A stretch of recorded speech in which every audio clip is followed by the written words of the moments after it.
te Janez Janša pokliče 2 uri prej in ti pove, da te čaka ministerska funkcija. Mi nič ne računamo, mislim, morda res ne na tak klasičen abakus način, bo pa teh preštevan, preden res vloži kandidaturo za mandatarja, verjetno še nekaj. Ko je postavil ta ultimat, zdaj pa ta teden, to je nujno. Če mal med vrsticami prebereš, je to v bistvu z ediksom nad zapuščino Roberta Goloba.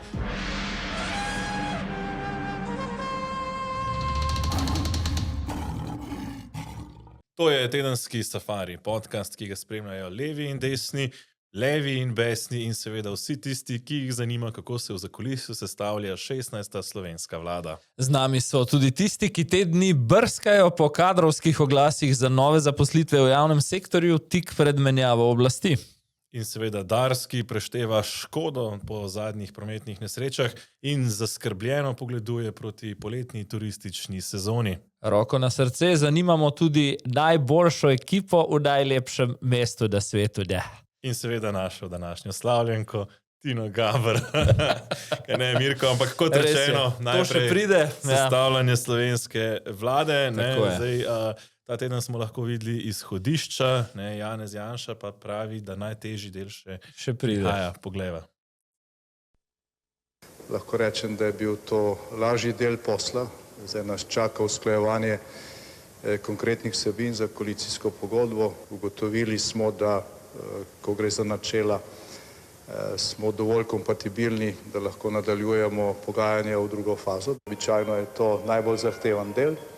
Računamo, da za to potrebujemo najmanj teden dni. Mi nič ne računamo, vemo, kakšna je pot do tega in po tej poti hodimo. Mi ne sestavljamo vlade za vsako ceno, tako da pač hodimo po poti, ki je logična in bomo videli, do kje bomo prišli. Zdaj, če bi Peter zelo dobesedno vzel najverjetnejšega bodočega mandatarja Janeza Janšo, potem bi bil ta teden dni, ki ga omenja, skrajno dolgočasen, ker pač to, kar spremljamo v javnosti, je vendarle ta ceremonialni, pro forma del v ozadju, se vendarle stvari premikajo malo drugače in malo hitreje. Seveda nimajo usklajenih samo, mislim, da 2 strani in pol oziroma 3 strani izhodišč. Kolikor so sami povedali, da so jih 30 strani že poslali v usklajevanje, da je to naraslo na koncu na 43. Če bi šlo, bi se s Franc Križan verjetno spet križal, češ kako neresno 2 strani in pol izhodišč. Je pa nekaj res. Tukaj bi opozoril na dejstvo, kako skrajno hermetično, bolj kot kadarkoli prej v primeru svojih prvih 3 koalicij, ki jih je vodil, je Janez Janša ta pogajanja zaprl za javnost. Ne samo medijsko tokrat, noviteta je tudi to, da v SDS-u razen Janeza Janše pravzaprav nihče drug ne ve. Ena anekdota iz tega tedna, veš, da se poslanci ta teden ukvarjajo z vzpostavitvijo delovnih teles, z razrezom, kaj komu pripade.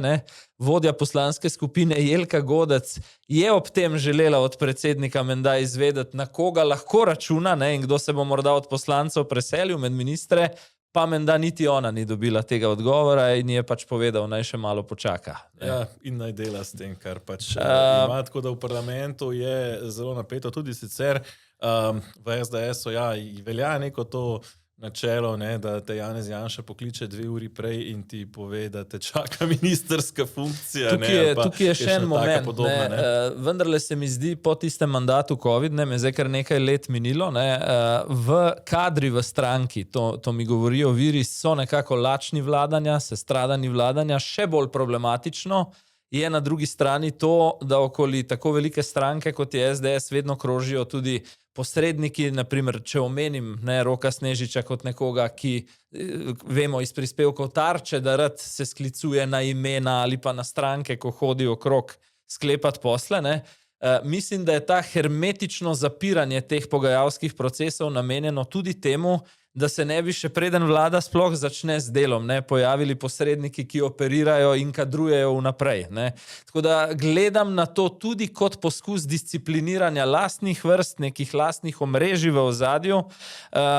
Tako da tokrat dejansko ta retorika, da se mu ne mudi, da ne bo za vsako ceno, In to skrajno skrivanje informacij ne služi samo navzven, ampak tudi navznoter, po moji oceni. Ja, no, ne samo navznoter, v resnici je menda resna bila dilema, ne, tudi pri samem Janezu Janši, ali naj v resnici sploh prevzame vladanje, ne bo potem tudi povedala. Še nekaj detajlov, zakaj recimo ga to matra. Ne? Slišal sem, da recimo Borut Dolanc, ne, kot dolgoletni generalni sekretar stranke, že v teh dneh, ne, ko vendarle kaj več od obrisov koalicije vendarle še ni, ne, že postavlja bodoče državne, paradržavne direktorje in da to tudi predsedniku na nek način ni všeč.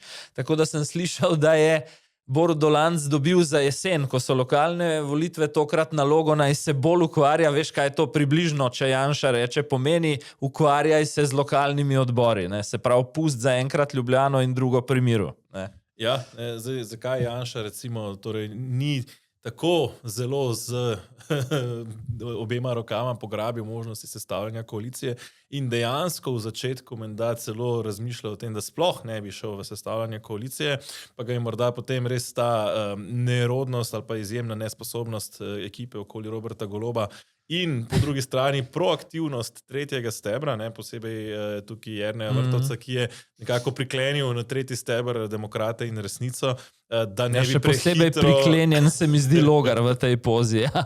Da ne bi prehitro zbezljali proti kakšni svobodi. Ne. Da je dejansko pač čakal, ali res ima to možnost. Tudi, recimo ta teden sem bil jaz v Bruslu, sem malo preveril te informacije in so mi potrdili, da se je Janez Janša srečal z vodstvom Evropske ljudske stranke, kjer jim je predstavil situacijo, kjer jim je predstavil tudi, da razmišlja ali o predčasnih volitvah ali o sestavljanju vlade in da če gre v sestavljanje vlade, da želi popolno podporo Evropske ljudske stranke, tudi ko bodo v Bruselj hodile informacije, ki bodo pač škodile recimo ugledu slovenske vlade in da takrat v Bruslju pričakuje vsaj strani Evropske ljudske stranke popolno podporo. To je podporo strani vodstva je menda tudi dobil osebno, ga tudi Manfred Weber brezpogojno. Jaz po eni strani mislim, da si Janez Janša v nastalih razmerah težko privošči, da ne bi poskusil resno z sestavo te vlade. Prepričan sem, kot sva že kdaj rekla, da če bi prišlo hitro do še enih volitev, bi Levica že poskrbela za maksimalno konsolidacijo, ne, in vprašanje, kako bi se razmerje med poloma obrnilo takrat. Tako da to bi lahko izpadla tudi velika izpuščena priložnost. Na drugi strani pa vem, ne, da v Šarčevem žargonu ne bo skakal na glavo v prazen bazen, sploh ne s temi izkušnjami, ki jih ima. Zato, kolikor slišim, naslednji teden ob povsem očitni obravnavi interventnega zakona, kar smo vedeli že prej, ne, čaka državni zbor še eno, recimo mu, no, bova v Safari Special za naročnike in podpornike res konkretno kaj, a ne, ampak recimo mu malo bolj ideološko preštevanje, kjer bi Janez Janša predvsem demokrate recimo rad videl, ne, ali so tam 3 glasovi, 4 glasovi, vseh 6, kakorkoli že, ne, ker vendarle, kot bova videla tudi v tej naročniški epizodi, Logar je ta teden prvič javno izrekel med poslanci, imam pol levih in pol desnih, na drugi strani, kot slišim, se še vedno tudi Boštjančič in Golob levo od sredine hvalita, da določene poslance Stevanovića pri resnici in kakšnega pri demokratih, da so vmes nekako uspeli znovačiti. Ne? Tako da... Ja, Zoran Stevanović to rad poudarja, nekako so jih poskusili podkupovati, pa da se niso tako da, ko Janša pravi, prodali, mi nič ne računamo, mislim, morda res ne na tak klasičen abakus način, bo pa teh preštevan, preden res vloži kandidaturo za mandatarja, verjetno še nekaj. Predvsem pa slišim, to spet leti na demokrate, ne, da bo želel imeti, če že nima teh 5 podpisov Stevanovićevih poslancev, ne, da bo vsaj želel imeti podpise vseh 43 ostalih, torej brez da bi se mu prav vseh 6 demokratov deklarativno podpisalo pod ta predlog, ne bo šel v igro. Tudi jaz to slišim, ne, še posebej, da v resnici pač na ta način pritiska, ker se zaveda, da če kdo, ne, se v resnici po moje ravno demokrati najbolj bojijo predčasnih volitev iz 2 razlogov. Rezultat so dosegli bistveno slabši, kot so pričakovali, kot so se ga nadejali in tudi ravnanje po volitvah mislim, da jim ni povečalo njihove volilne baze. prej zmanjšalo, ker se ljudje pač tisti, ki so stavili na neko to tretjo pot, nekako zdaj bodo prisiljeni opredeliti, ali so v tem duopolu bolj za levo ali bolj za desno in potem temu primerno izbrati recimo NSI ali SD. Sicer pa, da se vrnem še na koalicijsko pogodbo, samo za hip, kolikor sem jaz imel na hitro pogleda v to, je trenutno res, bi rekel, v zaključni redakciji, se pravi ni čisto tako, kot bodoči mandatar govori, da je še teden dni, oziroma Logar, mislim pa, da je rekel celo 10 dni stran od uskladitve. Je v bistvu v fazi, ko imajo posamezna že popolnoma spisana poglavja, samo še rubriko usklajeno, delno usklajeno.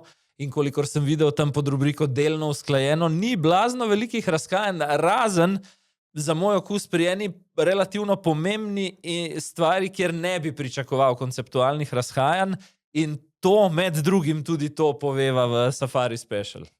Dali so pa ven izhodišča, torej že omenjene na 2 straneh, nekako, lahko bi rekel, kot tako pravijo, kot nekaj, da daš v javnost za to, da se potem javnost s tem ukvarja nekaj dni in ima potem koalicija nekaj več miru. Glej, konec koncev, pa tako sem rekel, ceremonialni del, v katerem pa mora tudi Janša se malo odplezati iz te predvolilne drže v smislu, če ne bo ustavne večine, me skoraj ne zanima vladanje, pač nekaj časa mora ta ceremonija ravno prav trajati, da potem to vsi malo pozabimo.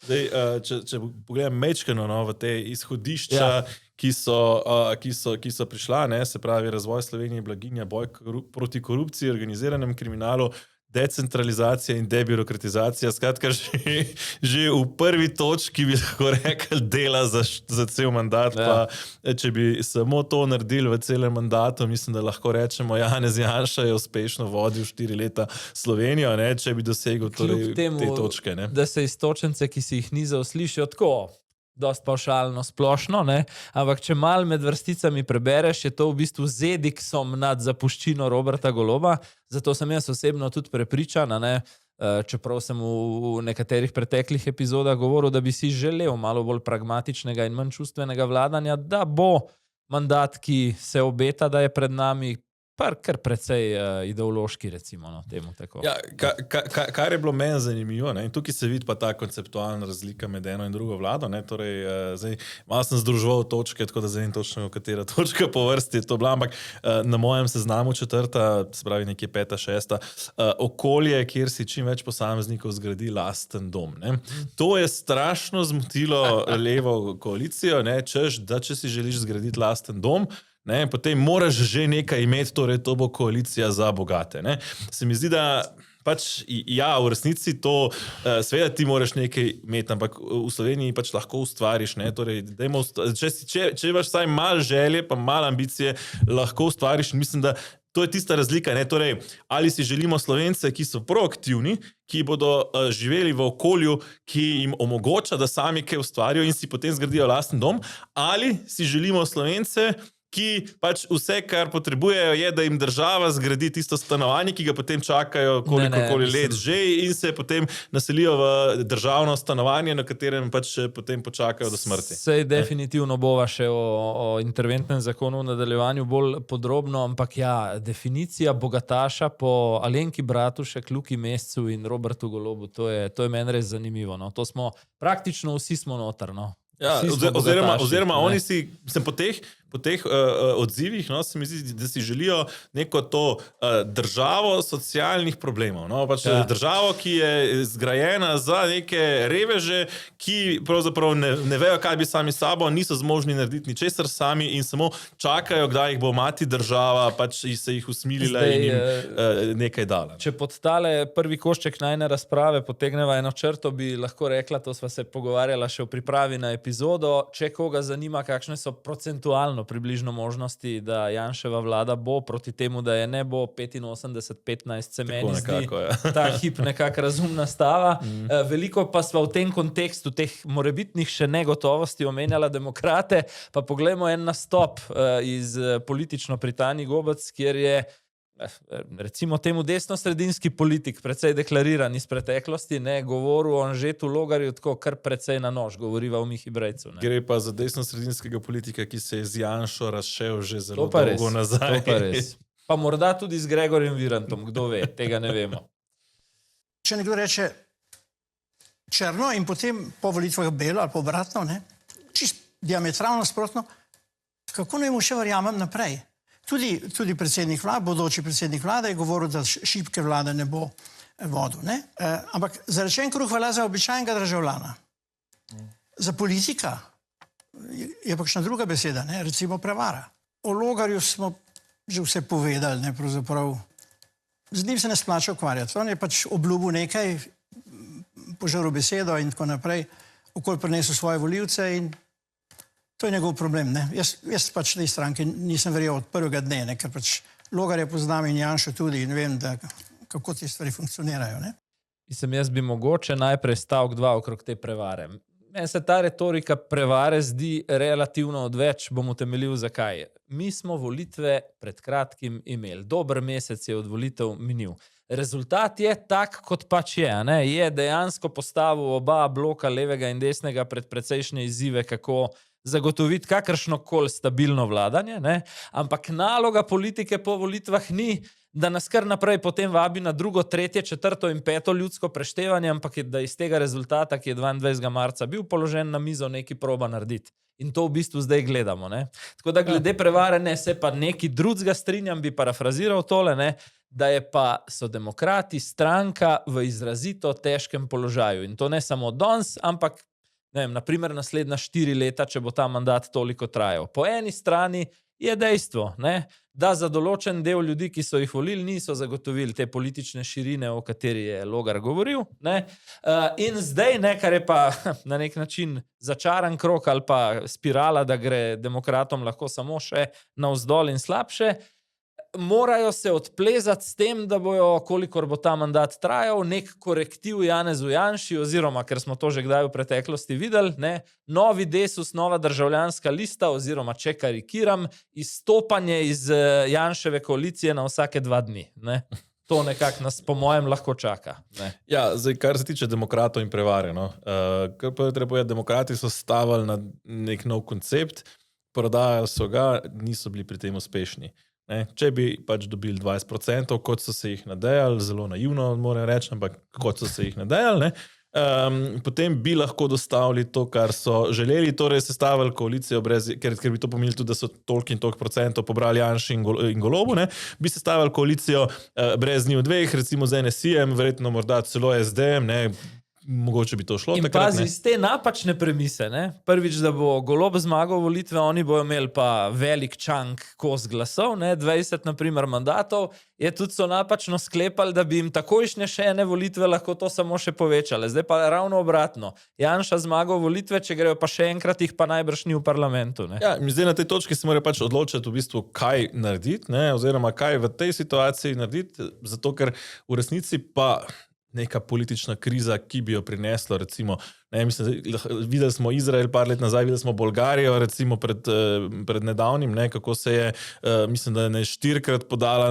na predčasne volitve v 2 letih ali leto in pol nekako, Ni to nekaj, kar bi državi koristilo, in ko so pač glasovi razporejeni, je treba narediti, kar se pač narediti da.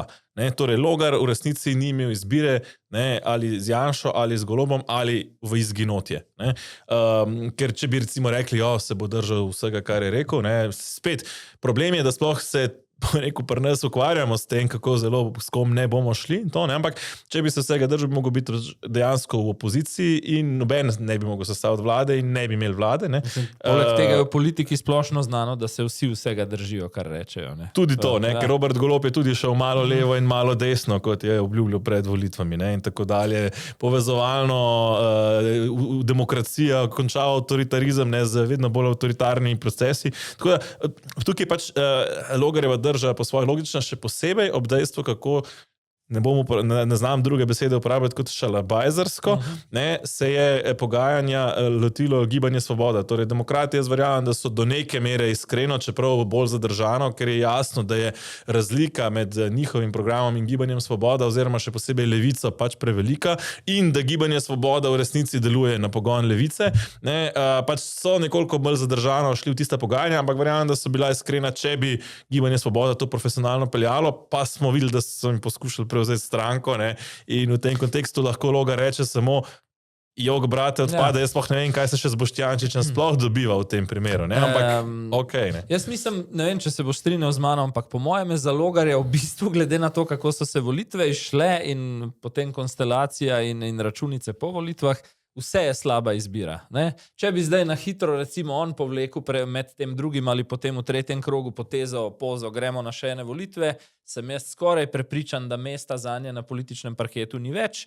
Po drugi strani se pa tudi iskreno sprašujem, kaj bo čez 4 leta. Če bojo 4 leta recimo relativno discipliniran partner te koalicije, ali bo to še koga zanimalo, oziroma tako, če sem žleht, ki prav Logar pol, ne, ali bo polovico njihovih volivcev iz 2026 ta zgodba še mikala. Ne? Po drugi strani smo pa videli, kaj se je zgodilo z državljansko listo, ki je pa na sred mandata prestopila iz desne v levo vlado, ne, in se ni končalo nič bolje, oziroma še slabše verjetno.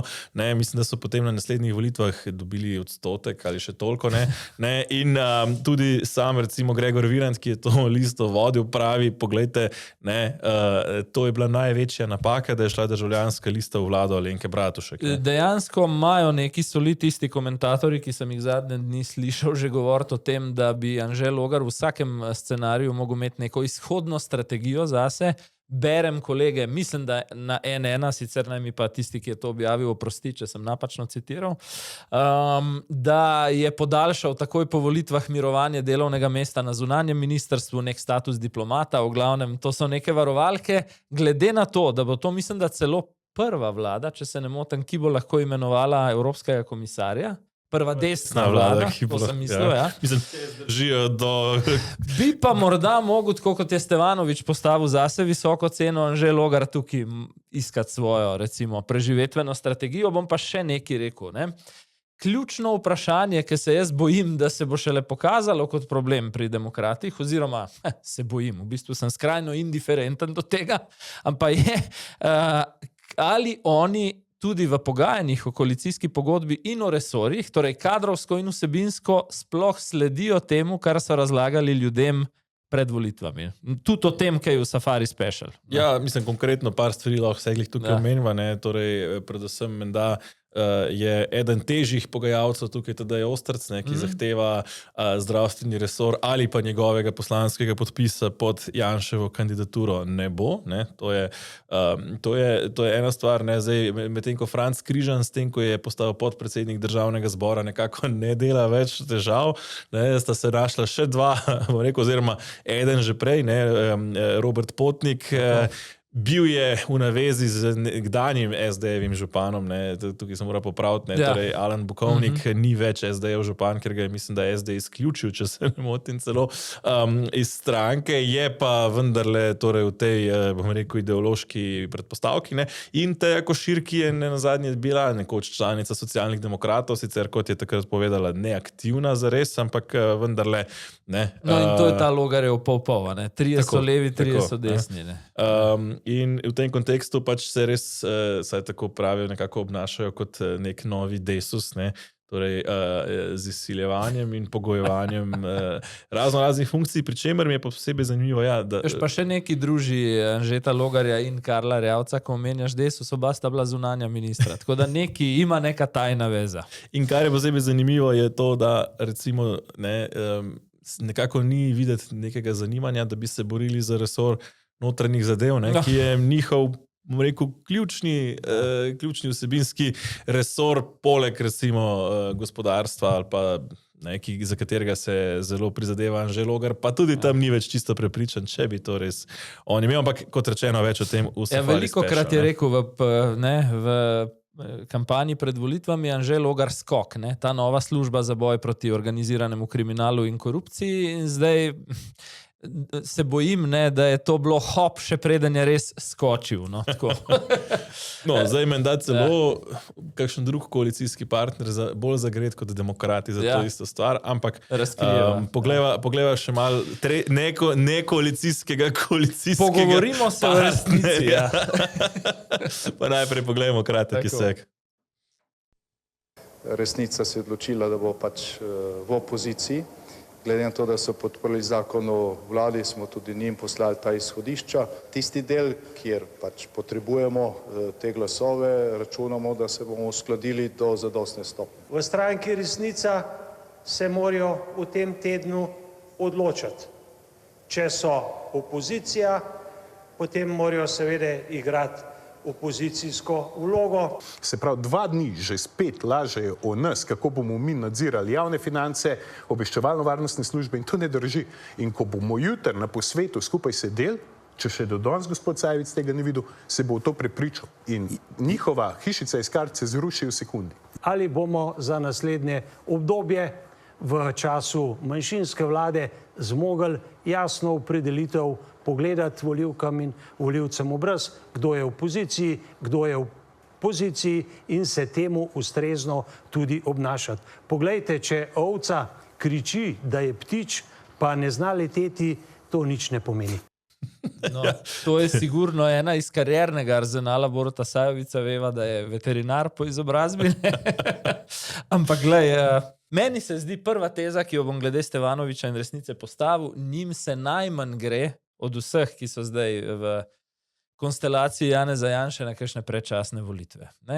5 poslancev imajo, kar je praktično najmanj, no lahko bi imeli 4, kar jih lahko imaš po volitvah, če prideš v državni zbor, imajo neproporcionalno velik vpliv, človek je postal predsednik državnega zbora in jeziček na tehtnici, ki v bistvu ki je ta položaj zamenjal za podporo pri ključnih glasovanjih, in zdaj tako.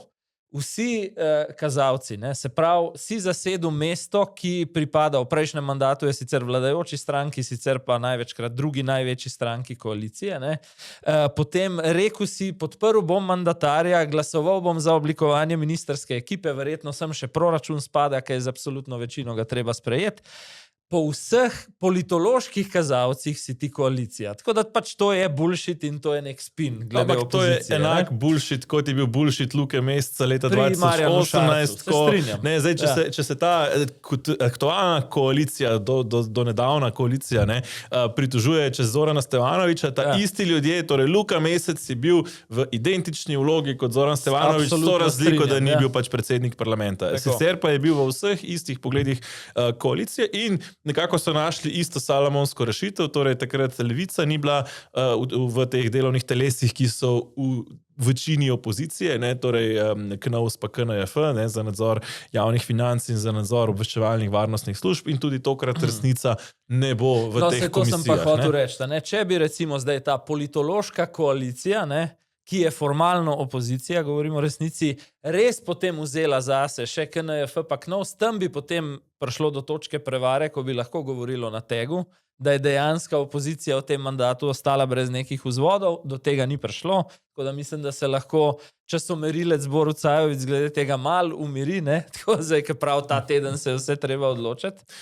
Borut Sajovic mi je zabaven, kako je postavil ta ultimat. Ultimat, zdaj pa ta teden, to je nujno. Janez Janša jih je postavil zdaj.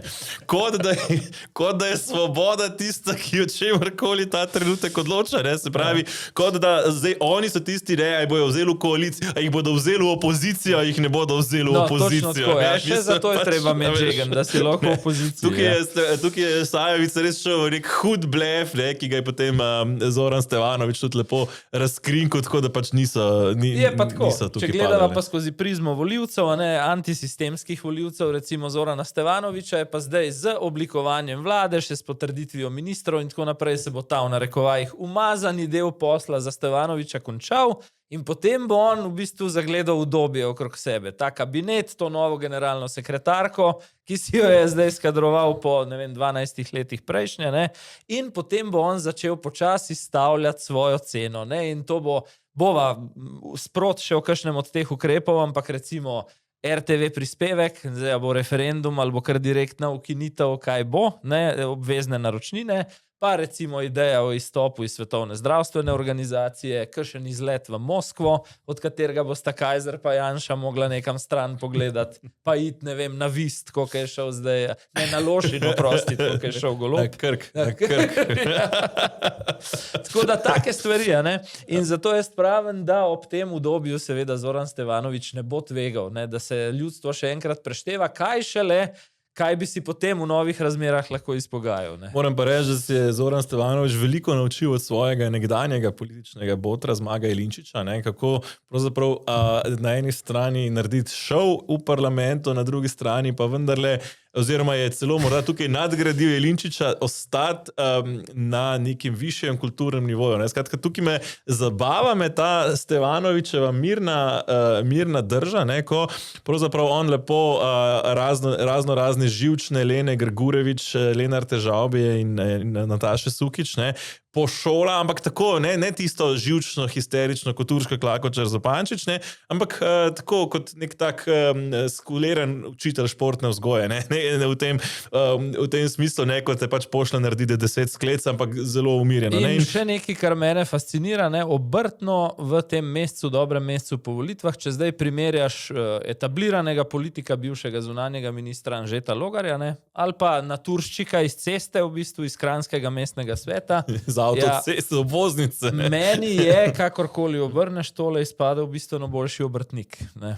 Ja, in kar me je še zabavalo, recimo ta teden, ne, ko je Žan Mahnič tweetnul pač v njegovem neokusnem slogu Nataši Pirc-Musar, češ da je komunajzerka, in je potem se Svoboda začela biti plat zvona, kako mu mora Stevanović dati opominček, ne? Je potem Stevanović lepo naredil salamonsko rešitev, obsodil, sklical neko sejo, ne?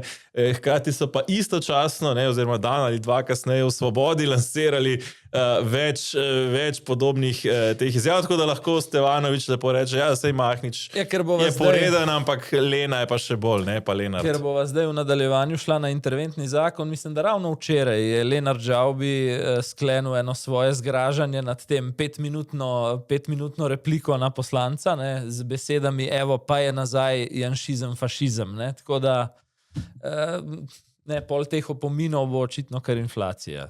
Ja, oziroma, spet se je Zoran Stevanović lepo znašel, zadeva obsodu, tako presenetil nekdanjega obrambnega ministra Sajovca, ne, da niti ni vedel, na koncu da je ga še enkrat vprašal, če to res obsoja, ne, ja. In s tem Stevanoviću spet dal vrhunsko priložnost. Da ga zabije. Tako, in to Stevanović res obvlada, tukaj je pa res kapo dol, ne, ampak evo, interventni zakon. Evo, interventni zakon. Zdaj opazil sem, da mediji, ki so bili, nekateri kolegi so jim rekli, koalicijski partner v času Golobove vlade, ne, so zdaj se tu v bistvu tudi z Golobom selijo v opozicijo. Marcel je želel od predsednika fiskalnega sveta Davorina Kračuna na vsak način, to sem prav analiziral, dobiti v tistem 15-minutnem pogovoru neko vsebinsko kritiko ukrepov iz interventnega zakona. Dobil je pa, no sej bova pogledala klip, ampak dobil je pa v bistvu samo priporočilo v smislu zaporedja korakov, ne? Ker Kračun je rekel, dajmo najprej pogledati zapuščino v proračunu, videti, kakšna je res luknja, pa potem sprejemati ukrepe. Ne? Ampak dejansko, ko je bil izzvan v 10 poskusih, da se negativno izreče o posledicah predlaganih ukrepov, Kračun ni rekel nič negativnega v tem zakonu. Ne? Bral pa sem potem naslove teh predvidljivo v bistvu Golobovih medijev iz prejšnjega mandata ali pa iz mandata, ki se počasi izteka, ne, kjer so strnili v 2 točki. Da je fiskalni svet kritičen do interventne zakonodaje, po mojem faktično ne drži, ne, kvečemu mogoče v datumu uveljavitve. In drugo, da je zakonodajno-pravna služba raztrgala zakon, kar se spet sliši, kot da posamezni ukrepi ne zdržijo. Ne. V bistvu je bila pa pripomba dana na omnibus naravo zakona, ki pa vemo, da je bila ista pripomba dana tudi na kako že zakon o odpravi škodljivih posledic 3. vlade Janeza Janše. Mislim, zdaj tukaj, ne, kar se tega tiče, jaz se strinjam, ne, da je demokratičnega vidika je problem.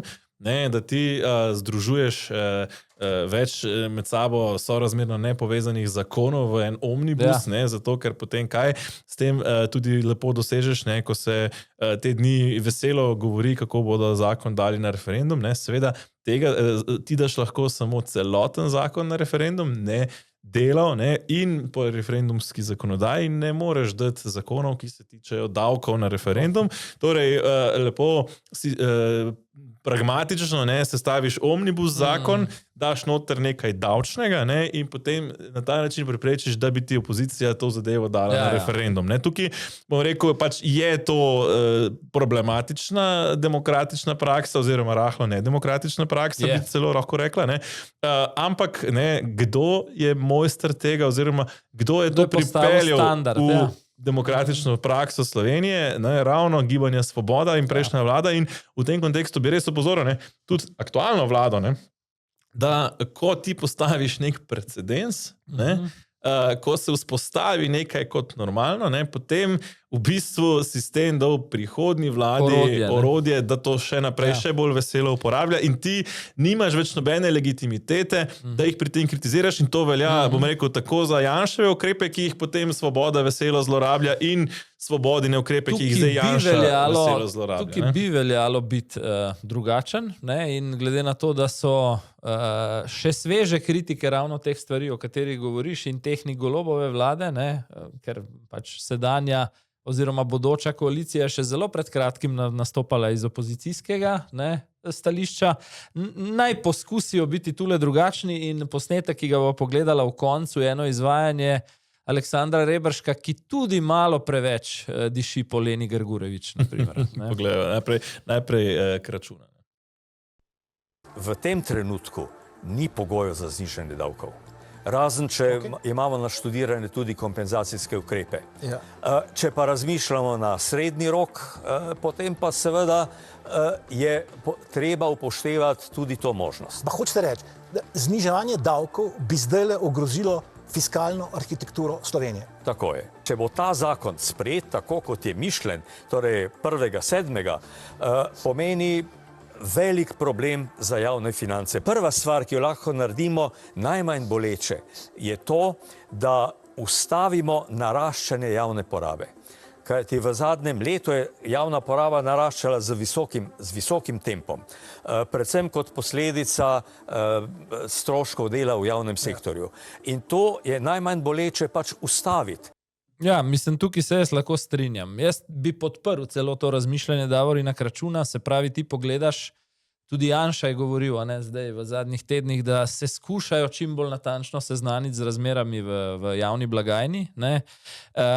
Glede na to, da je bil v prvih 3 mesecih 700 milijonski primanjkljaj, se pravi na 100 vodi do konca leta tam nekje na 2 milijarde, pa pol celo proti 3, bi veljalo najprej pogledati, kako je, razmisliti o tem, kje so rezerve. Verjetno jih je veliko, glede na to, da je šel v 4 letih proračun iz 13 na 18 milijard, bi se dal tistih 500 milijonov, ki je vzet, pa potem recimo dela dodatne razbremenitve za tisto, kar že privarčuješ. Tako da, recimo, če bi bil zakon s 1.1.2027 uveljavljen, najbrž nič za to.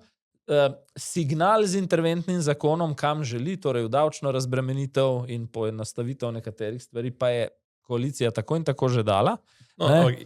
Bom rekel drugačne. Jasno, s tem, ko ti spremeš tudi zakon, je signal zelo jasen, je pa še en drug vidik. Torej 4 leta smo imeli zdaj obremenjevanja gospodarstva in deljenja bombončkov javnemu sektorju. Zdaj, kaj ti narediš s tem interventnim zakonom? Bom rekel, nekoliko uravnaš igrišče, preden boš potem vse rezal. Tako je. V smislu pač, da torej, če so zdaj ga nagibali v eno smer 4 leta, ga na hitro pomiriš nekatere skupine in potem režeš.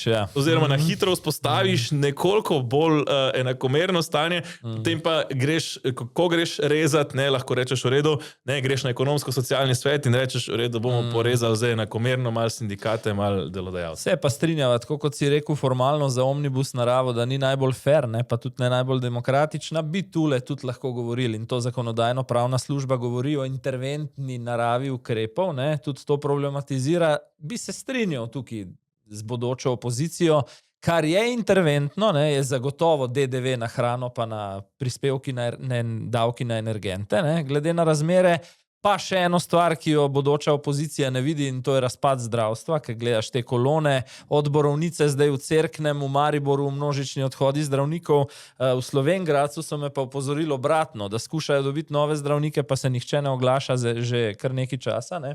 Tako da recimo tudi to področje zdravstva in reorganizacije zdravstvene mreže bi sodilo pod interventno zakonodajo. Ker se maja zadeve. O drugem bi se pa dal pogovarjati, ampak pazi, smešno mi pa je, ne, in to preden pogledava na kratko naslednji klip, da je taka razlika pri oceni ukrepov. Recimo socialna kapica, ki najbolj tišči Levico, ne, Pasto Vrečko pa Luko Mesca, ko govorimo o ljudeh nad 7500 evri bruto na mesec, ne, to so jo ocenili na 550 ali 600 milijonov evrov, ne, ta ukrep, oziroma ne, oprosti, toliko so ocenili delo upokojencev, polno delo upokojencev po upokojitvi, ne, pa še 200 milijonov zraven za razvojno kapico, medtem ko je za celoten zakon z vsemi 11 ali 12 ukrepi predlagatelji pravijo, da je 570 milijonov. Ne. Ja, in da je kapica v resnici 58 milijonov, ampak pogledamo morda najprej kritike opozicije. Ne. Porabili bomo vsa razpoložljiva sredstva, da se ta škodljiv zakon ustavi in da pride javnost do besede pri tem zakonu. Če so prepričani v to, da si volivci tak zakon želijo, potem mislim, da ga ne bi smeli imeti težave braniti na posvetovalnem referendumu. Jaz se bolj nagibam, da bi nekatere člene ali pa cel zakon dali v ustavno presojo, ker je to večja realnost, da zadeve dobimo. Ker referendumi na nek način stanejo. Jaz ne želim, da Slovenija deluje na ta način in želim, da imamo vlade, ki so do države in do institucij in do ljudi v tej državi odgovorne. Zato predlagam, da se gre s tem zakonom na referendum, kolikor nam ga želijo na ta način usiliti. Na Ministrstvu za finance namreč zaskrbljenostno spremljamo predlog tega interventnega zakona, predvsem to, s kakšno lahkoto se vpleta s številkami, kot da smo še vedno v predvolilnem obdobju, no nismo. Prosim vas postopkovno, obrazložite zakaj vse te organizacije, ki smo jih mi našteli, zakaj niti ene danes niste povabili, da bi lahko prispevali k javni razpravi. Zdaj tam sedite, dajte mir in poslušajte, zdaj imamo mi škarje in platno v rokih in pustite nas. Ja. Zdaj, Reberšek v resnici lahko rečemo še nekoliko daleč tukaj, ampak zabavno me, ko finančni minister, ki je izjavil, ne, denar v proračunu je ali pa ga ni, ne, opozarja na s kakšno lahkoto se operira s finančnimi podatki. Mislim, bi tudi jaz za začetek na kratko o Reberšku. Mislim, da od bivši obrambni minister iz kvote SD, da mi pomagaj, ki se je ukvarjal na koncu z vojaškimi obveščevalci za privatizacijo Telekoma Slovenije, Janko Weber. Tako, ja. Najmanj od Janka Webra naprej, ne, ki so mu rekli, da ga je tisti položaj in rdeča preproga in šofer, da sta ga odnesla in je imel helijevo oziroma višinsko bolezen od funkcije, ne. Od takrat poznamo ta koncept in ni potrebe po razkazovanju tega. Zdaj bodoča koalicija opozarja, ne, da so poslanci te vlade, ki se poslavlja, frustrirani, ker izgubljajo oblast. Na drugi strani samo opozarjam, da ni treba kazati te opijanjenosti in euforije ob naskoku, ne.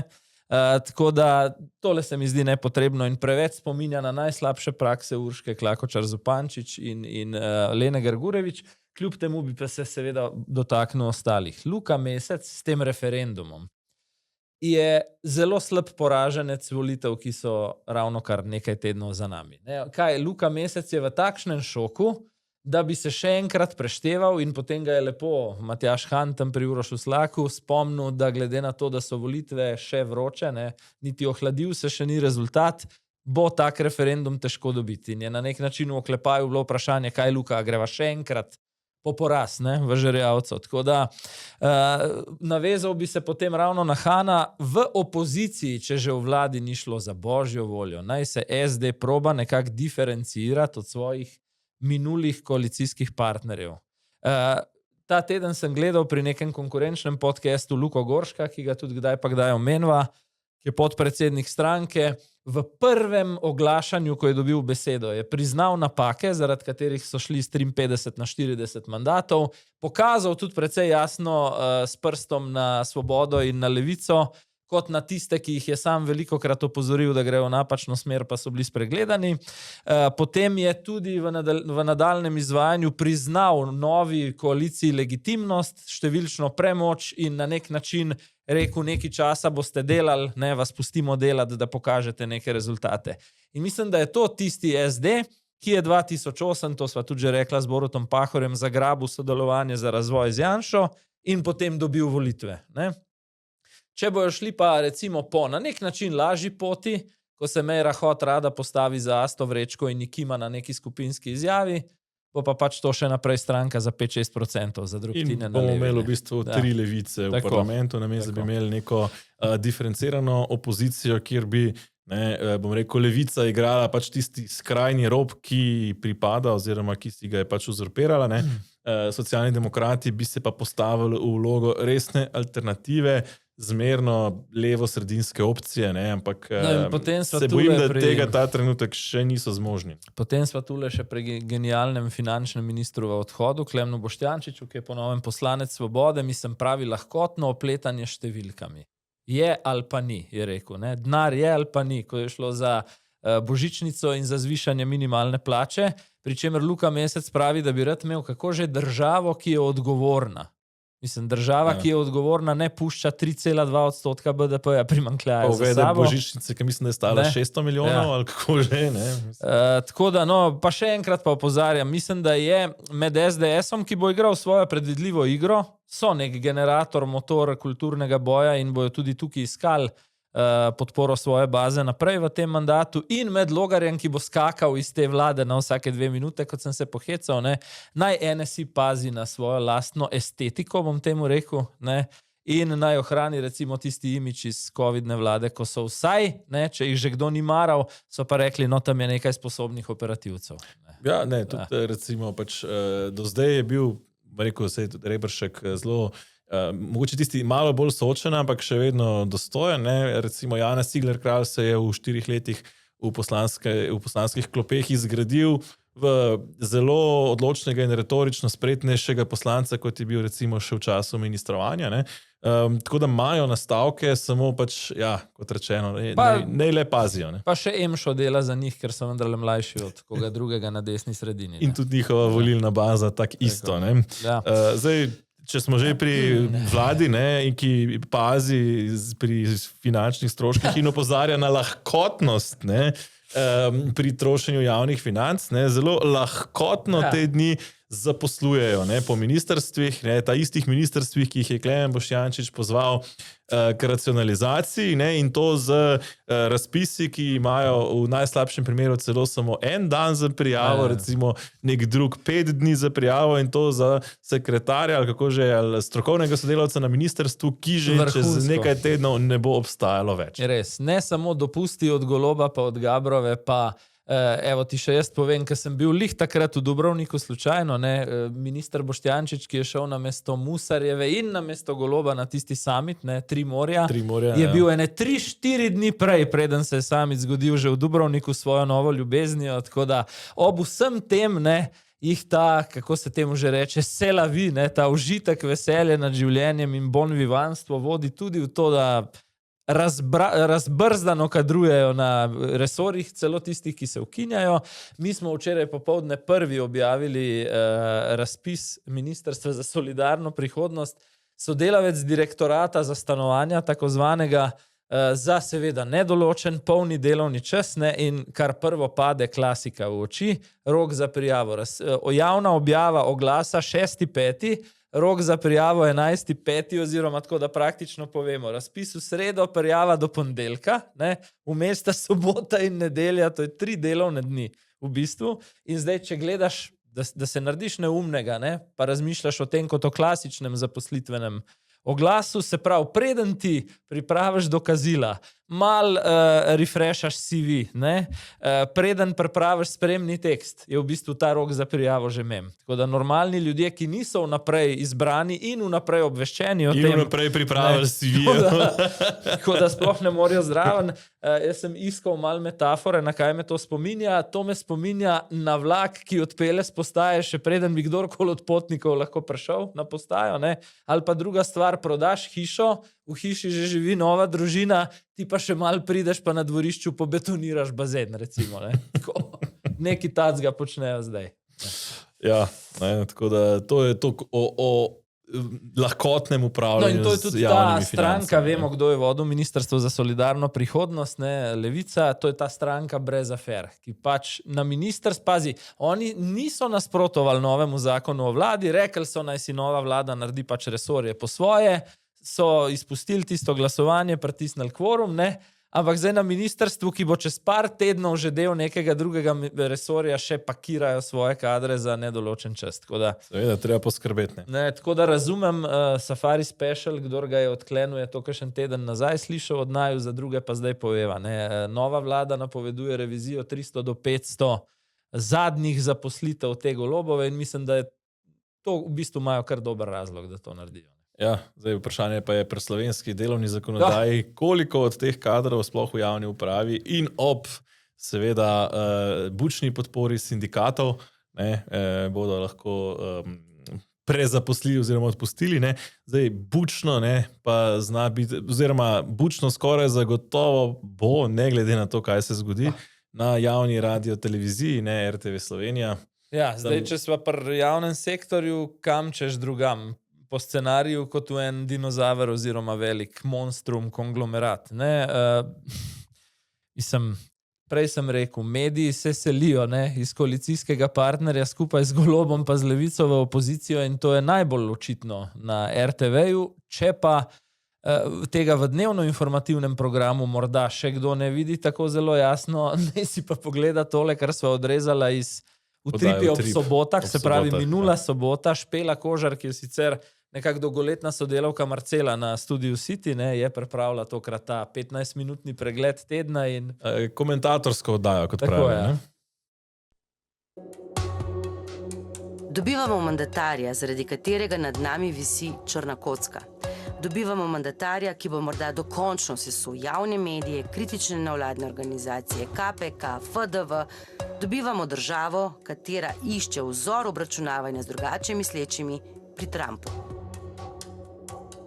Sindikalni boj, ustavno-sodniški nadzor bosta ključna.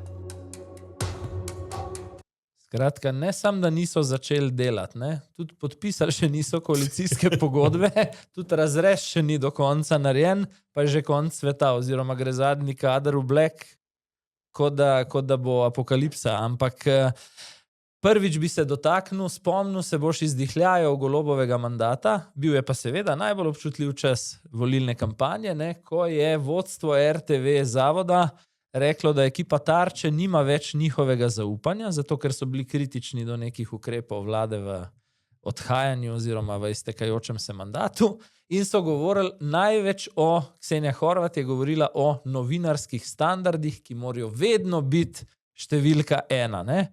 Zdaj tukaj nisva seveda mogla pokazati vseh 15 minut, ampak ta prispevek je izgledal tako, da je misel, pač avtorica komentatorsko misel razvijala v svojem ofu, kot se temu reče, oziroma v svojem prostem besedilu, in jo potem dopolnjevala. V bistvu so iz stavke zaključevali poslanci Svobode, Levice in SD-ja, torej bodoče opozicije.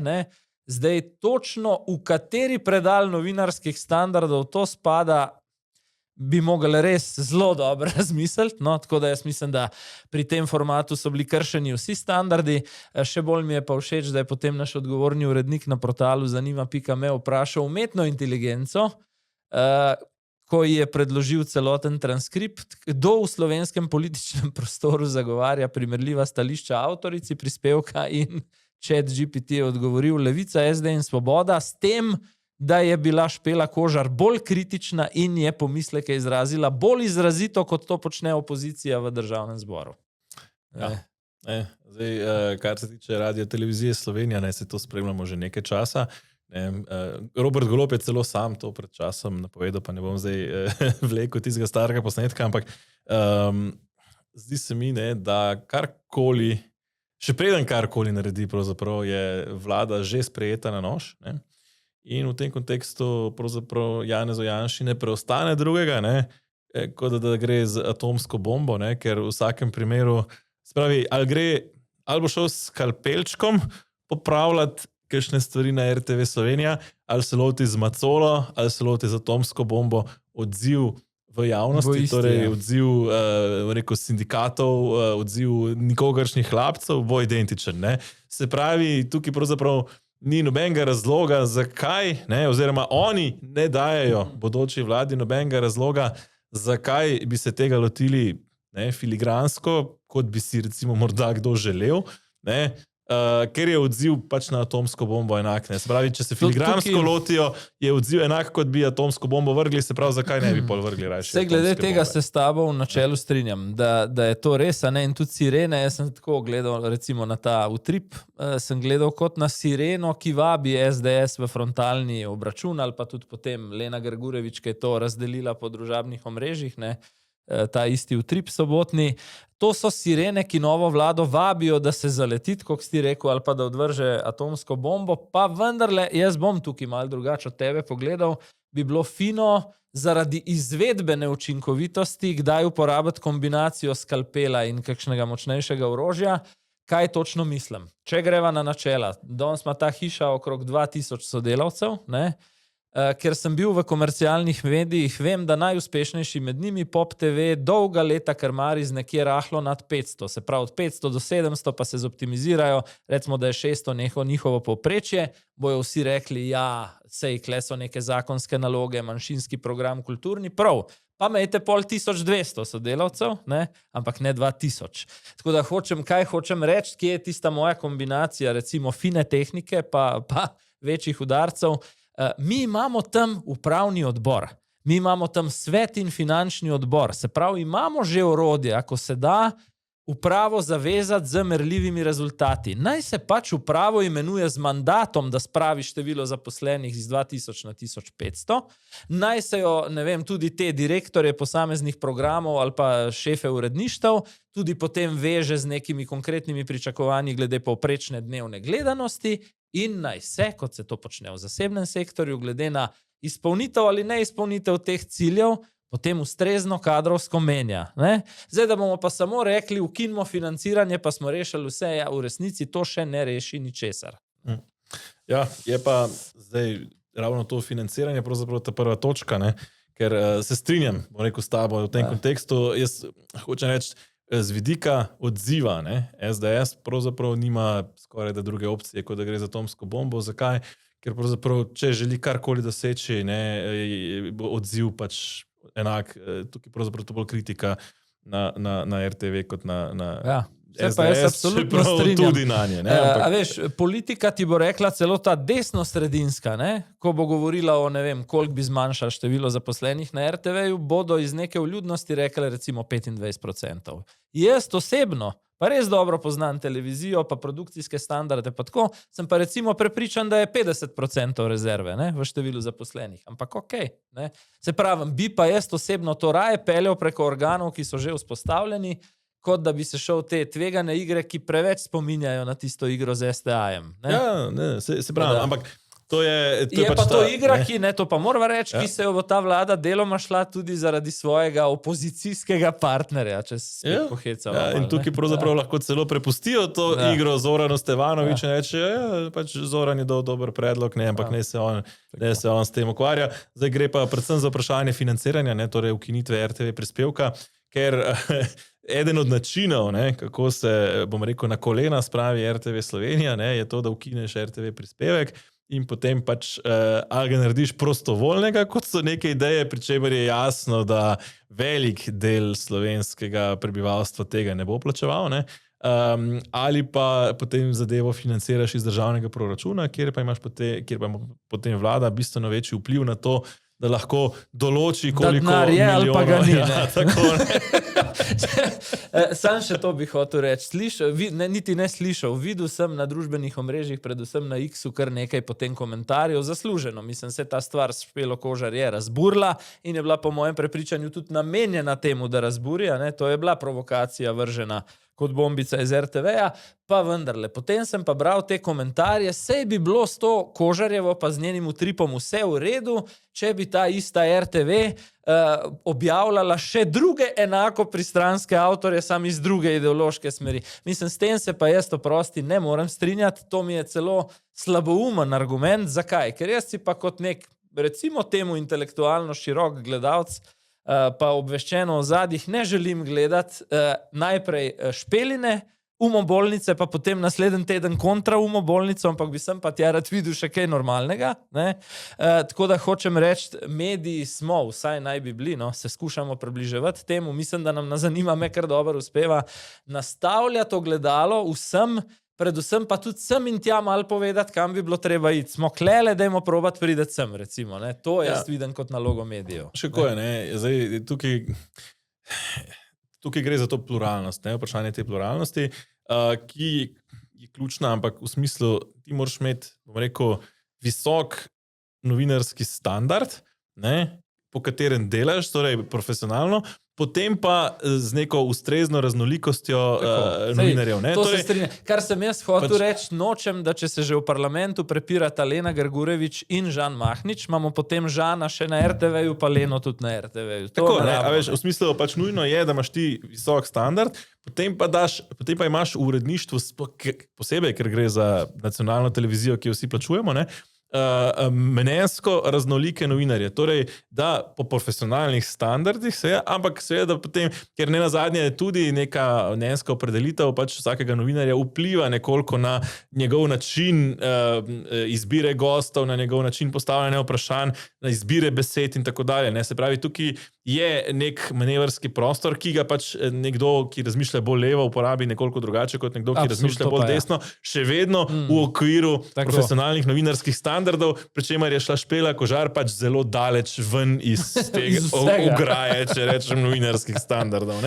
In znotraj te ograje novinarskih standardov bi si želel, da bi imeli nekaj, bom rekel, bolj desnih in nekaj bolj levih novinarjev, ki bi potem skupaj sestavljali program, ki bi bil nekako uravnotežen, ampak znotraj te ograje. Mi imamo pa v bistvu na RTV-ju nekaj novinarjev, ki se držijo levega plota in vse ostale, ki so daleč izven levega plota te ograje. Jaz sem kot urednik vedno rad poudaril, mi je bilo zelo všeč out of the box novinarstvo, ampak s tem sem mislil, da je biti izvirni, ne pa na tak način. To mi pa ni všeč. Kakorkoli, omenila sva zdaj še naprej, odhajajo sicer vsak čas še naprej nebrzdano kadrujejo, še naprej RTV uporabljajo kot sredstvo svojega ideološkega boja, ne samo to, tudi na Darsu kažejo, da Andrej Ribič, kot berem, razmišlja o nakupih novih jadrnic, vmes pa kolaps na slovenskih avtocestah ob prvem resnem testu sezone. Ja, imamo odprta delovišča, ampak če ti povem osebno izkušnjo, preden je tista nesreča s svinjskimi polovicami se zgodila, sem se razdrtega, kjer se ta zožanja začnejo, do Brezovice vozil 2 ure. Še preden je do izrednih dogodkov sploh prišlo. Ja, in ne samo to, mislim, mene fascinira, kako nizko smo padali, oziroma jaz se sprašujem, kdo je tista veterinarska inšpektorica, zaradi katere je celotna država stala 4 ure dlje, ker 4 ure v uradnih urah, mislim, da v uradnih urah veterinarske inšpekcije 4 ure nekdo ni dvignil telefona. Mislim, se pazi, kleje vseh 11 ur pod velikim vprašajem, zaradi tega, ker 4 ure odpadajo na to, kar si rekel, nedvigovanje telefona, in potem leta 2026, doba umetne inteligence, vse žive tehnike, 7 ur ročnega prekladanja svinjskih polovic na slovenski avtocesti, pa preden greva v detajle, daj vas sam klip pokazati, te debate v studijih ta teden. Prometna nesreča se je zgodila 5:12 zjutraj in policija je začela z raziskovanjem prometne nesreče. Ko je ugotovila, da gre za tovor živalskega razvoja, se seveda v samo zadevo uplete veterinarska inšpekcija, ki mora določiti, kaj se bo s tem tovorom zgodilo. Ali gre v nadaljnjo predelavo, ali gre v uničenje, karkoli. In dokler te odločitve nimamo, se ta pretovor ne zgodi. In tukaj danes, žal moram reči, da je kar lep čas trajal. Kadar je vprašanje varnosti, pretočnosti in upravljanja, takrat nastopi veliko več služb kot samo teh 5 ali pa 6, ne? In zato potrebujemo celovit državni načrt vseh dežurnih služb, ne da se čaka določeno inšpekcijo ali pa nekoga ure in ure, gospodarstvo, življenje trpi in tega si Slovenija ne more zagotovo ne privoščiti in to je potrebno na najvišjem vladnem nivoju zagotovo čim prej urediti. Jaz bi mogoče najprej besedo dve gospodu na desni. Zvonko Zavasnik je zadnjih 5 let vodja sektorja za prometno varnost na Darsu.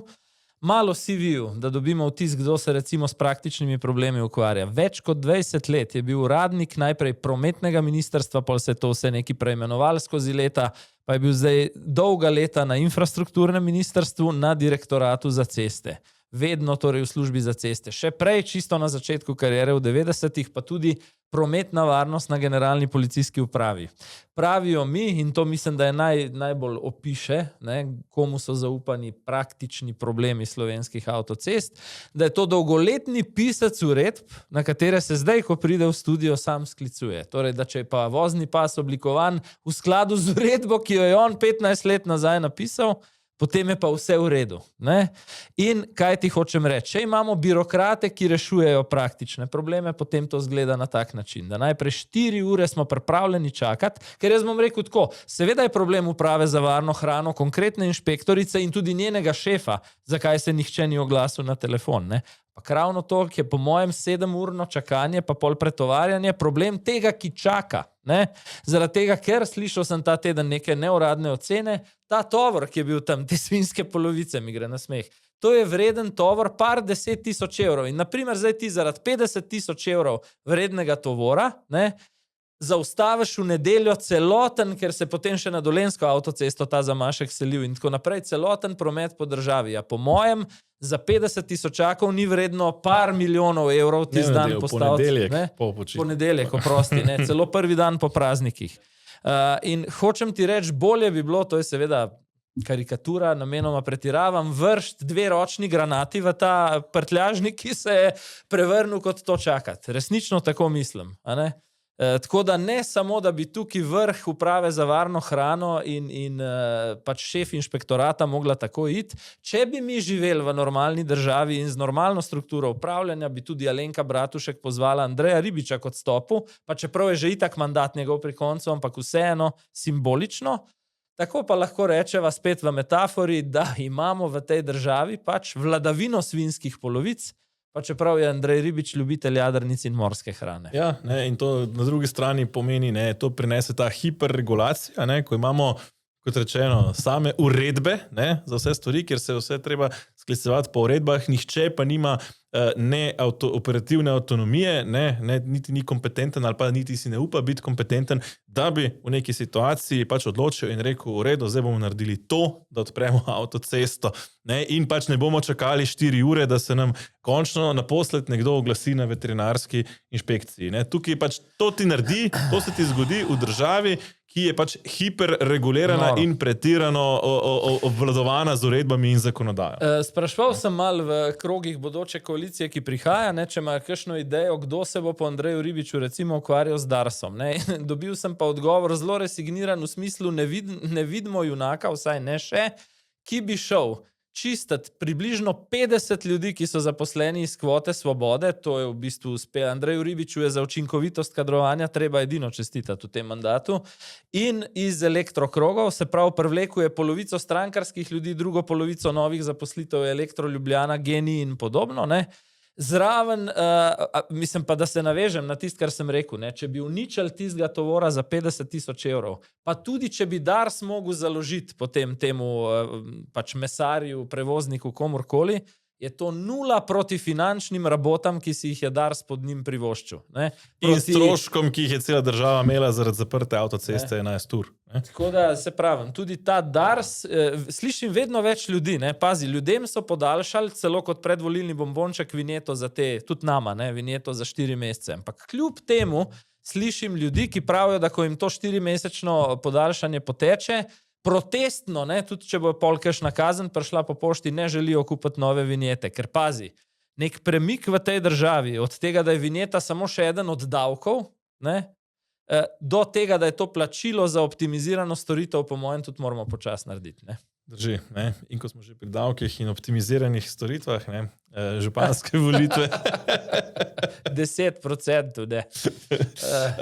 10%, župan 10%, je, napoveduje danes, torej za danes je tisti veliki dan, zdaj ko to snemava. Mi dva tole snemava ob 12, pa 1 minuto in je še slaba urca do ceremonije na Ljubljanskem gradu. Tako da, če naj v čas slučajno postavi na laž, naj ljudje vejo, da so to komentirala še preden se je zgodilo, ampak nekako se kaže, da naj bi danes Zoran Janković slovesno najavil, da bo 6. kandidiral za župana. 6. zaporedno kandidaturo za župana. Če bi mu potem ta kampanja in izvolitev uspela, bi vladal v glavnem mestu 24 let. To so res impozantne številke.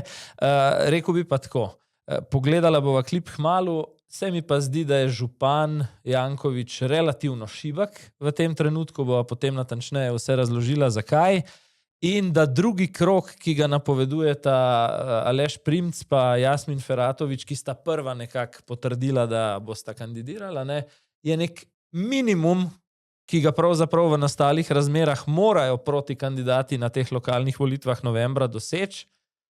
Sem pa prepričan, da tisti glavni izzivalec, kot mi pravijo, v resnici ni nobeden od teh dveh, ki sta se izpostavila zdaj. Niti Urška Klakočar Zupančič, ki jo na veliko promovirajo kot morebitno kandidatko za županjo Ljubljane. Mislim, da sem ta teden slišal neko zanimivo izjavo.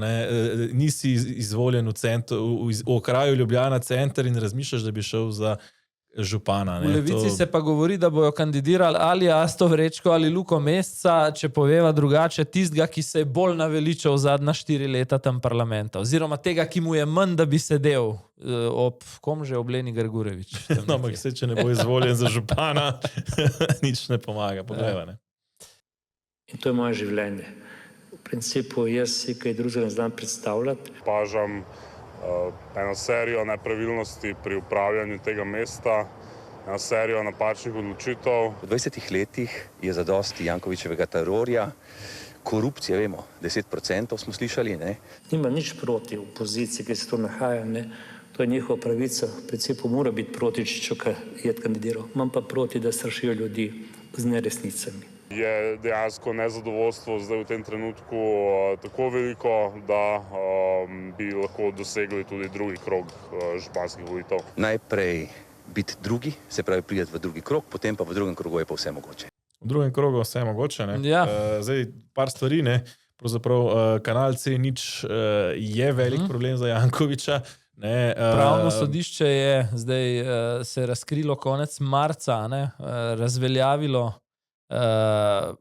primer pri Ježici, kjer gre za eno parcelo, torej gre za žensko, ki je trdila, da so jo neupravičeno razlastili na njenem zemljišču na Ježici in upravno sodišče je prikimalo pri tem. Tako da to je recimo glede C0. Pomenja se celo, da bi lahko šla v tožbo, da se cev izkoplje ven, ker je bila nezakonito postavljena. Nazadnje čakamo še vedno tudi odločitve iz ministrstva glede presoje vplivov na okolje in več tožb je še, koliko razumem, ali v pripravi ali že vloženih, glede nezakonitosti tega kanala, ki ogroža pitno vodo za celotno Ljubljano, kar v neki volk prebojeni okoljvarstveno osveščeni mestni populaciji ne bi smelo iti kar tako mimo, spomnimo se referenduma o vodah iz leta 2021, to je samo, in pri čemer je to samo ena fronta, potem imamo torej parkirišča, torej Štepansko naselje. Ta virus, ki se je od Štepanca začel seliti po Ljubljani. In se zdaj obeta celo referendum na temo parkirnin, tako da tudi... In Rok Trkaj, se pravi reper, ki se je v zadnjem, približno letu dni, še posebej intenzivno predvolilni kampanji, nekako vzpostavil tudi kot influencer na omrežju X, je zdaj očitno bo prvi obraz neke te kampanje za mestni referendum.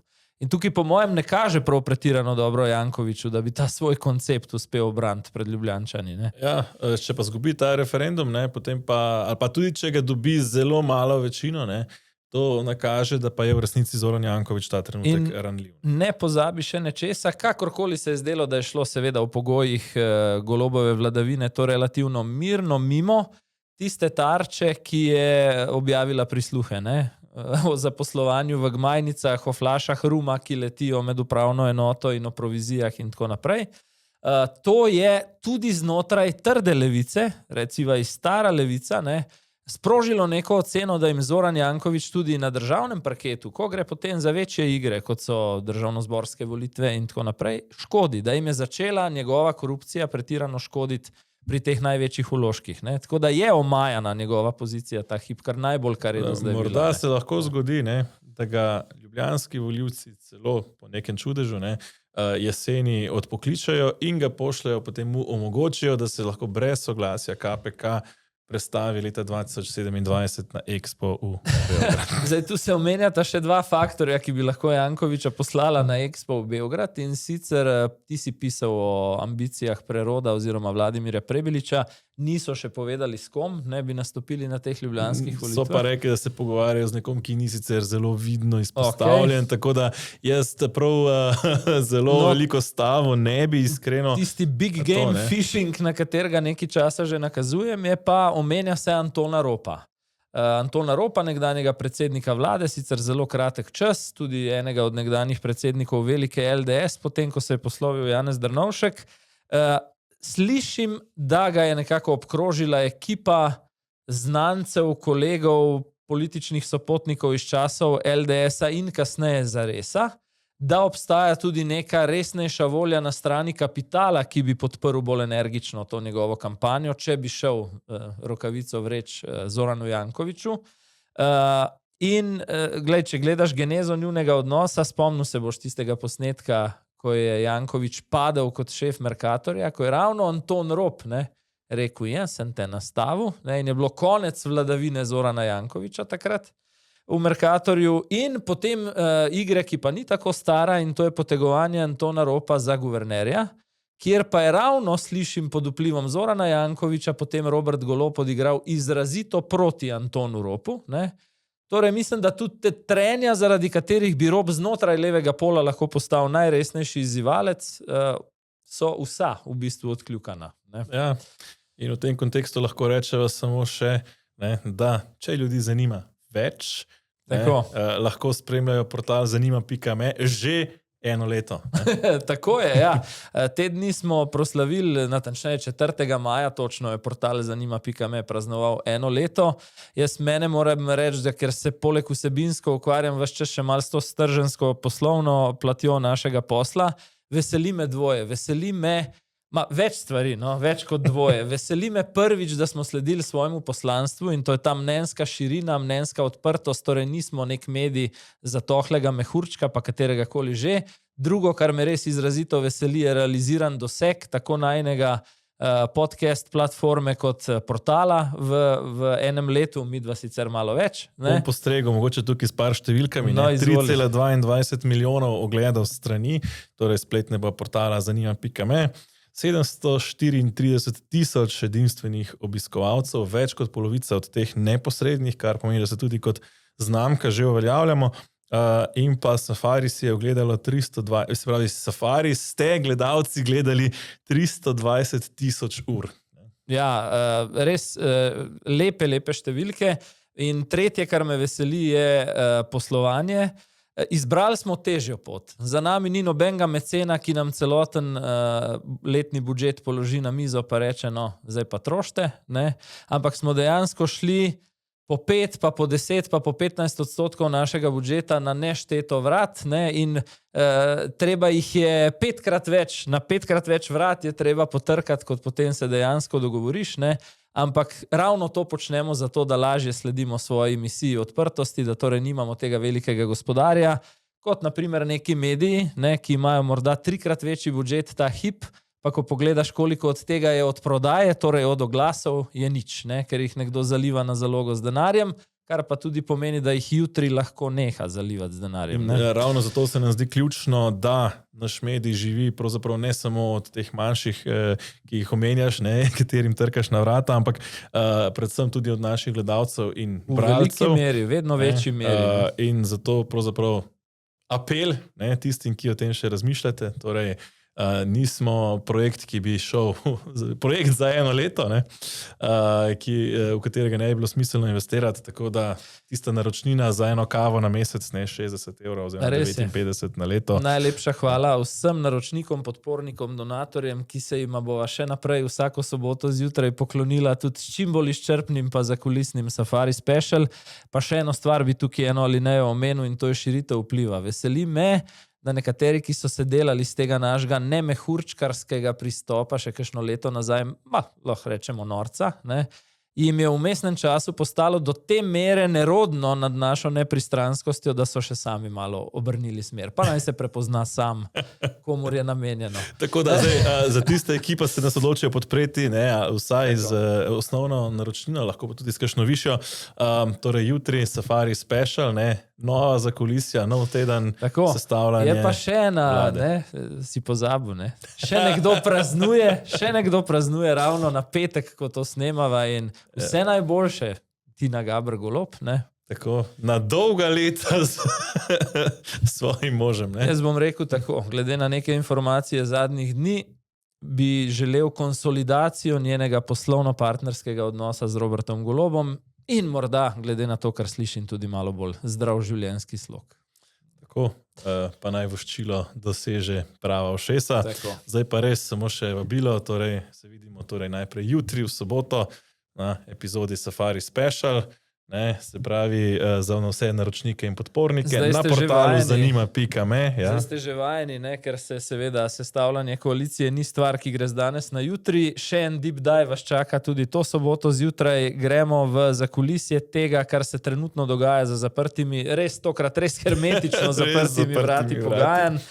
Izpostavimo glavna konceptualna neskladja, povemo tudi, kdo še ni izobesil povsem bele zastave in še vedno nekje na nižjem nivoju vabi na pogajanja in se hvali s tem, da je nekatere poslance že odpeljal na kontra stran. Tako da vse tisto, kar je možno neuradno izvedeti o oblikovanju 16. slovenske vlade, izveste jutri ob 8, okoli 8 zjutraj. Za vse ostale, ki vas pa še nismo prepričali za naročnino, pa se vidimo prihodnji petek v redni epizodi. Do takrat pa lepo zdrav in nasvidenje.